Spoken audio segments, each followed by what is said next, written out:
दोस्तों नमस्कार, नमस्ते। सभी का स्वागत और अभिनंदन है। अपने वादे के अनुरूप आप सभी को यूपी स्पेशल का जीएस परीक्षा वाणी से उपलब्ध करा रहा हूं। इससे पहले की वीडियो पूरी प्लेलिस्ट में उपलब्ध कराई गई हैं, उनको भी देखिएगा। इस क्लास में हम लोग नदी, झीलें, सिंचाई और भूगर्भ जल इन सब पहलुओं पर चर्चा करेंगे और महत्वपूर्ण नोट्स को तैयार करेंगे, जो परीक्षा की दृष्टि से अति महत्वपूर्ण है। और यूपी की सभी परीक्षाओं में जिनमें जिनमें यूपी स्पेशल पूछा जाएगा, आपके लिए यहाँ से मार्क कंटेंट मिलेगा। अधिकांश नदियों का प्रवाह दोस्तों उत्तर प्रदेश में उत्तर पश्चिम से दक्षिण पूर्व की ओर है। उत्तर पश्चिम मतलब इस तरह से है, ऐसे दक्षिण पूर्व की ओर है। उत्तर पश्चिम से दक्षिण पूर्व की ओर है। फिर कहा गया है कि मैदानी भागों में जो प्रवाह है वो समानांतर है। अब उत्तर से कोई नदी आती है, मैदानी भागों में पैरेलल हो जा रही है, देखिए। तो इस तरह से ये जो नदियां हैं यहाँ पर वो समानांतर प्रवाह का प्रतिरूप बनाती हैं।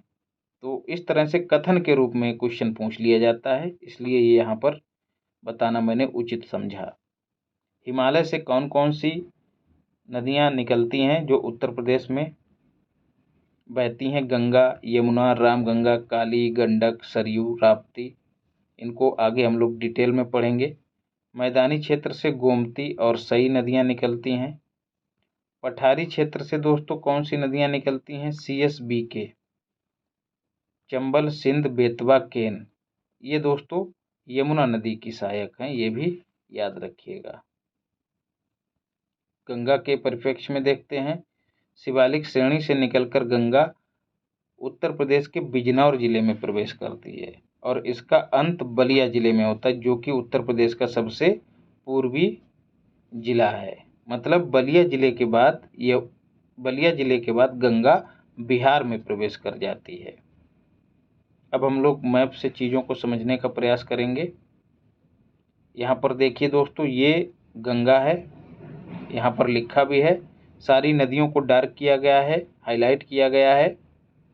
तो गंगा नदी दोस्तों, आपसे पहला सवाल पूछा जा सकता है कि गंगा नदी के बाएं ओर से मिलने वाली सहायक नदियां कौन कौन सी हैं? तो बाईं ओर गंगा की कौन सी होगी दोस्तों? जिधर गंगा बह रही है, इस सामने की ओर बह रही है ऐसे, तो यहाँ पर आप खड़े हो जाइए। जिधर मुंह होगा उसके बाईं ओर गंगा का बायां किनारा होगा। आपके बाएं हाथ की ओर बायां किनारा इधर, और इधर दायां किनारा। यही चीज़ यमुना पे लागू हो जाएगी। तो बाईं ओर से कौन कौन सी नदियां मिलती हैं? बिजनौर में तो गंगा प्रवेश कर जाती है। फिर उत्तराखंड से रामगंगा निकलती है, जो कि कन्नौज के पास गंगा में मिल जाती है। फिर दोस्तों पीलीभीत में झील है फुलहर झील। इससे गोमती नदी निकलती है। ये बनारस के पास आकर गंगा नदी के बाएं किनारे में मिल जाती है। ऐसे ही दोस्तों उत्तराखंड से काली या फिर शारदा नदी निकलती है। दोनों एक ही हैं, एक ही नदी का नाम है काली या फिर शारदा। ये आगे बढ़ती है दोस्तों। फिर सीतापुर में एक जगह है ब्रह्म घाट के पास दोस्तों तिब्बत से निकलकर करनाली नदी आकर मिल जाती है। जब करनाली नदी इससे आकर मिल जाती है तो इसी को घाघरा कह दिया जाता है, और घाघरा ही आगे चलकर सरयू नदी कही जाती है, याद रखिएगा। अभी हम लोग आगे इसको अच्छे से समझेंगे। तो TBBT का मतलब है तिब्बत, UK का मतलब उत्तराखंड, NPL का मतलब नेपाल। राप्ती नदी दोस्तों नेपाल से निकलती है, ये भी घाघरा में आके मिल जाती है। और नेपाल से दोस्तों गंडक नदी भी निकलती है, ये गंगा के बाएं किनारे से मिल जाती है। अब बात करें दोस्तों गंगा के दाएं किनारे से मिलने वाली नदियां, तो सबसे प्रमुख नदी जो है वो कौन सी है? यमुना की बाईं ओर से मिलने वाली नदियां कौन सी हैं? हिंडन। ये वही हिंडन है दोस्तों, जो कि इसी हिंडन के किनारे दोस्तों गाजियाबाद, GZB गाजियाबाद और मेरठ जिले हैं। मेरठ में दोस्तों आलमगीरपुर है, जो कि सैंदव घाटी सभ्यता का सबसे पूर्वी छोर है। तो ये वही हिंडन नदी है। ये यमुना के बाईं ओर से मिलती है। फिर दोस्तों यमुना के दाईं ओर से मिलने वाली नदियां कौन कौन सी हैं? चंबल जो कि मध्य प्रदेश से निकलती है, CSB के, इस तरह से क्रम याद रखिएगा। कभी कभी पूछ लिया जाता है कि यमुना नदी की सहायक नदियों का पश्चिम से पूर्व की ओर क्रम क्या है, तो CSB के। C का मतलब चंबल, S का मतलब सिंध, B का मतलब बेतवा और K का मतलब केन। जो टोंस और सोन नदियां हैं ये यमुना की सहायक ना होकर दोस्तों ये गंगा की सहायक नदियां हैं और ये उत्तर प्रदेश से बाहर जाके गंगा में मिलती हैं। तो चंबल दोस्तों मध्य प्रदेश से निकलती है, सिंध राजस्थान से निकलती है। अब ये मत समझना कि राजस्थान यहाँ पर है, इधर कहीं से आई है और यहाँ पर आके मैंने आपको सिंध नदी दिखा दी है। तो यहाँ कहीं से इसका उद्गम है, राजस्थान से। फिर बेतवा दोस्तों ये भी मध्य प्रदेश से निकलती है, केन भी मध्य प्रदेश से निकलती है, टोंस और सोन नदियाँ भी लगभग लगभग मध्य प्रदेश से ही निकलती हैं। सोन नदी अमरकंटक की पहाड़ी से निकलती है। एक थोड़ा सा सुधार ये है दोस्तों छोटा सा कि जो रामगंगा नदी है वो कन्नौज जिले में आकर गंगा से मिलती है और ये जो कानपुर है ये बाईं ओर ना होकर दाईं ओर अवस्थित है। बनारस गंगा के बाईं ओर है, ये प्रश्न आपसे पूछ लिया जाता है। और ऐसा कौन सा जिला है जो गंगा और यमुना दोनों के किनारे पर अवस्थित है या फिर गंगा यमुना के संगम पर अवस्थित है, तो प्रयागराज। गंगा मैक्सिमम प्रदूषित कहाँ से कहाँ तक होती है, तो कन्नौज से लेकर बनारस के बीच। KNJ का मतलब कन्नौज और BNS का मतलब Banaras, Varanasi. Ganga river basin management centre कहाँ स्थापित किया गया है? कानपुर में। गंगा कितने जिलों से उत्तर प्रदेश में होकर बहती है, तो 27 जिलों से। यमुना उत्तर प्रदेश के कितने जिलों से बहती है, तो 20 जिलों से। सबसे बड़ा गंगा तट किस जिले का है, तो बदायूं का है। गंगा को राष्ट्रीय नदी का दर्जा दोस्तों 2008 में दिया गया। ऐसे ही दोस्तों गंगा डॉल्फिन मतलब GD, गंगा डॉल्फिन को राष्ट्रीय जलीय जीव 2009 में घोषित किया गया। लेकिन हाल ही में उत्तर प्रदेश सरकार ने गंगा डॉल्फिन को राज्य का जलीय जीव घोषित कर दिया है। ये भी याद रखिएगा, आपको करंट अफेयर्स में अचूक मार्ग सामग्री क्लास और जो यूपी स्पेशल की क्लास है उसके तहत बताया है। गंगा यमुना के मध्य प्रवाहित होने वाली नदी कौन सी है, तो हिंडन नदी, अभी आपको ऊपर बता चुका हूँ। ये यमुना की सहायक है। गाजियाबाद और मेरठ इसके किनारे पर अवस्थित है। मेरठ में आलमगीरपुर है जो कि सैंदव घाटी सभ्यता का सबसे पूर्वी छोर है, सबसे पूर्वी विस्तार है। गंगा की यूपी में लंबाई कितनी है, 1450 किलोमीटर। और गंगा की पूरी लंबाई कितनी है, तो 2525 किलोमीटर भारत में। गंगा के किनारे नगर दोस्तों पूछ लिए जाते हैं, कौन कौन से हैं? 27 हैं। 27 में से कुछ को ही देखेंगे जो बहुत ही महत्वपूर्ण है। बनारस, बनारस में वाह है और बनारस जो है वो बाएं किनारे पर है। कानपुर दाएं किनारे पर है। प्रयागराज दाएं किनारे पर है और यहाँ पर संगम भी है, मतलब गंगा और यमुना आकर मिल जाती हैं। कहाँ? प्रयागराज में। और यहीं पर एक अदृश्य नदी है वो सरस्वती है। तो गंगा यमुना सरस्वती का यहाँ पर संगम होता है और यहीं पर कुंभ का आयोजन होता है। 2025 में जो महाकुंभ का आयोजन होगा उसके लिए उत्तर प्रदेश सरकार के बजट में कितना प्रावधान किया गया है, तो 2500 करोड़ रुपए। तो 25 में महाकुंभ, 2500 करोड़ रुपए, तो 25-25 है दोनों में। तो इस तरह से लिंक करिएगा तो आप भूलेंगे नहीं और कंफ्यूज भी नहीं होंगे। प्रयागराज हो गया। बिजनौर दोस्तों ये वही जिला है जहाँ पर गंगा उत्तर प्रदेश में प्रवेश करती है। बलिया उत्तर प्रदेश का सबसे पूर्वी जिला, ये भी गंगा नदी के किनारे है और इसी के बाद गंगा बिहार में प्रवेश कर जाती है। बक्सर जो कि उन्नाव में है। मिर्ज़ापुर कालीन भैया वाला, बिठूर कानपुर में है। गाजीपुर और गढ़मुक्तेश्वर ये कुछ प्रमुख नगर थे जो गंगा के किनारे अवस्थित हैं। अन्य चीज़ों को देखते हैं। यमुना की सहायक नदियाँ कौन कौन सी हैं? तो CSBK हो गई, हिंडन, सिंध, टोंस इत्यादि। मैक्सिमम प्रदूषित यमुना किस कहाँ से कहाँ तक है? तो दिल्ली से आगरा के बीच। AGR का मतलब आगरा, DL का मतलब दिल्ली। उत्तर प्रदेश के कितने जिलों से होकर यमुना गुजरती है? तो 20 जिलों से। यमुना के किनारे कौन कौन से शहर हैं? तो बागपत, मथुरा, वृंदावन, आगरा, इटावा, हमीरपुर, कौशाम्बी, प्रयागराज। कभी कभी घुमा के आपसे पूछ लिया जाता है कि ऐसा कौन सा उत्तर प्रदेश का जिला है जो दो नदियों के किनारे अवस्थित है, दो नदियों के संगम पर अवस्थित है? तो प्रयागराज। गोमती नदी दोस्तों लखनऊ, जौनपुर, जिसे पूर्व का सिराज कहा जाता है, ये गोमती नदी के किनारे ही हैं। गोमती नदी का उद्गम दोस्तों फुलहर झील से होता है। आपसे एक क्वेश्चन और पूछ लिया जाता है कि फुलहर झील किस जिले में है? तो पीलीभीत। ये वही पीलीभीत है जहाँ पर पीलीभीत टाइगर रिजर्व है। यूपी में कुल कितने टाइगर रिजर्व हैं? तो 4। इसी गोमती नदी पर दोस्तों रिवर फ्रंट डेवलपमेंट परियोजना स्थापित की गई है, जो घोटाले को लेकर चर्चा में थी। सई नदी की बात करें तो प्रतापगढ़ इसके किनारे अवस्थित है। इसका उद्गम दोस्तों भिजवान झील। अब एक सवाल और, भिजवान झील किस जिले में है? तो हरदोई में है, वहीं से इसका उद्गम होता है। सई नदी गोमती से मिल जाती है कहाँ? जौनपुर में। बेतवा नदी की बात करें तो यूपी में किस जिले में प्रवेश करती है? तो ललितपुर में। ललितपुर को LTP लिखा है। इसी नदी पर दोस्तों राजघाट बहुउद्देशीय परियोजना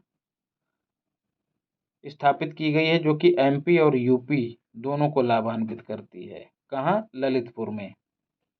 और माता टीला बांध परियोजना भी इसी नदी पर स्थापित की गई है, जो कि MP और UP को फायदा पहुंचाती है। और एक परियोजना दोस्तों इस नाम से भी पूछ ली जाती है, झांसी की रानी, झांसी की रानी बांध परियोजना। तो ये भी बेतवा नदी पर ही है, ये भी याद रखिएगा। शारदा या फिर काली, शारदा को ही काली नदी कहा गया है। उत्तराखंड से इसका उद्गम होता है। पीलीभीत में दोस्तों इसी के किनारे एक रमणीय स्थल है, जिसे चूका बीच कहा जाता है। यूपी करंट में आपको बताया है कि चूका बीच के लिए उत्तर प्रदेश सरकार ने एक चूका एक्सप्रेस नाम से बस सेवा शुरू करने की घोषणा की है। तो ये जो शारदा नदी है दोस्तों या फिर काली नदी जो है, वो सीतापुर में आकर जब करनाली नदी से मिल जाती है, करनाली नदी तिब्बत से निकलती है, शारदा उत्तराखंड से निकलती है। तो जब सीतापुर में एक स्थल है ब्रह्म घाट, यहाँ पर आके मिल जाते हैं, तो इसको घाघरा कहा जाता है। और यही घाघरा दोस्तों अयोध्या में जाकर सरयू के नाम से जानी जाती है। तो कंफ्यूज मत होइएगा, शारदा, घाघरा, सरयू। शारदा दोस्तों प्रदेश की सबसे बड़ी नहर है। शारदा नदी उत्तर प्रदेश के पीलीभीत जिले में प्रवेश करती है, ये भी याद रखिएगा। गोरखपुर किस नदी के किनारे स्थित है? तो राप्ती नदी के किनारे और रोहिणी नदी के तट पर। तो राप्ती में भी रहा है और रोहिणी में भी रहा है। वाराणसी की बात करें, बनारस की बात करें तो ये 12 में देखिए 12 है, और वरुणा में भी वरु है। तो वर और वर दोनों में है, ऐसे याद रखिएगा। तो वरुणा और 80, आपने एक नाम सुना होगा 80 घाट। तो वाराणसी जो है वो वरुणा नदी और 80 नदियों के बीच स्थित है। सोनभद्र की बात करें तो ये सोन नदी के किनारे है, और इसी नदी पर सोनभद्र में ही रिहिंद परियोजना स्थापित की गई है, जिसे गोविंद बल्लभ पंत सागर परियोजना भी कहा जाता है। चंबल नदी यमुना में कहाँ मिलती है? तो पंचनद एक स्थान है जो कि इटावा में है। इतना जरूर याद रखिएगा कि चंबल नदी यमुना में इटावा में मिलती है। सरयू बांध किस नदी पर निर्माणाधीन है? सरयू बांध कहाँ निर्माणाधीन है? बहराइच में। और सरयू है तो सरयू नदी पर ही है, ये भी याद रखिएगा। पीलीभीत और बिहार, माफ कीजिएगा, यूपी और बिहार की संयुक्त परियोजना कौन सी है? तो गंडक परियोजना। यूपी और बिहार की और प्लस एमपी की संयुक्त परियोजना कौन सी? बाण सागर बांध परियोजना। किस नदी पर है? सोन नदी पर। केन नहर दोस्तों यूपी और मध्य प्रदेश के बीच बनाई जा रही है। प्रदेश का सबसे ऊंचा बांध रामगंगा नदी पर है। बिहार जलप्रपात जो है दोस्तों टोंस नदी पर स्थित है। राज्य की सबसे पुरानी नहर पूर्वी यमुना नहर है, जिसे शाहजहां ने खुदवाया था, जो कि यमुना के समानांतर ही बनाई गई है, याद रखिएगा। हथनी कुंड बैराज दोस्तों किस नदी पर बनाया गया है? तो यमुना नदी पर। अक्सर आप लोग देखते होंगे जब प्रयागराज में बाढ़ आती तो अखबारों में दिया रहता है कि हथनी कुंड बैराज से इतना पानी छोड़ा गया। इस तरह की खबरें मिलती रहती हैं। लवकुश बैराज जो है दोस्तों कानपुर में बनाया गया है। पेयजल उपलब्ध कराने के उद्देश्य से इसका निर्माण किया गया है। किस नदी पर बनाया गया? तो गंगा नदी पर। गोमती बैराज दोस्तों नाम से ही जाहिर है गोमती नदी पर बनाया गया है।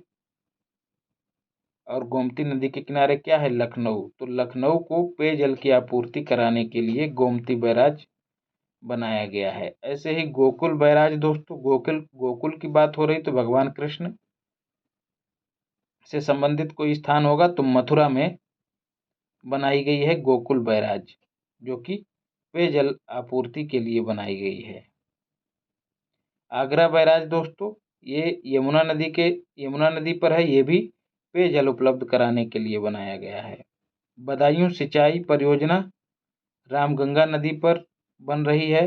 ऐसे ही राजा रिपु दमन परियोजना ये यमुना नदी पर बनाई जा रही है। कहाँ? इटावा में।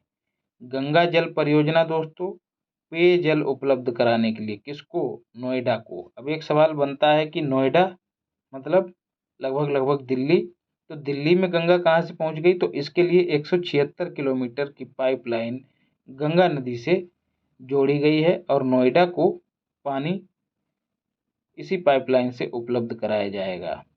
तो ये काफ़ी चर्चा में रही थी, क्योंकि किसानों ने पाइपलाइन बिछने के लिए भूमि देने में काफ़ी आनाकानी की थी। सारी गलती उन्हीं की नहीं थी। झीलें और कुंड और फिर ताल, इन सभी को इकट्ठा पढ़ लेते हैं। सीता कुंड या फिर भरत कुंड, रामायण की बात हो रही है तो कहाँ है? अयोध्या में। देवरिया ताल देवरिया जिले में नहीं है, याद रखिएगा, कन्नौज में है। आपको भ्रमित करने के लिए एक विकल्प देवरिया भी दिया रहेगा, तो भ्रमित मत होइएगा। रामताल दोस्तों कहाँ है? मेरठ में। अब रामताल पूछा जाएगा कहाँ स्थित है? मेरठ और गोरखपुर भी रहेगा।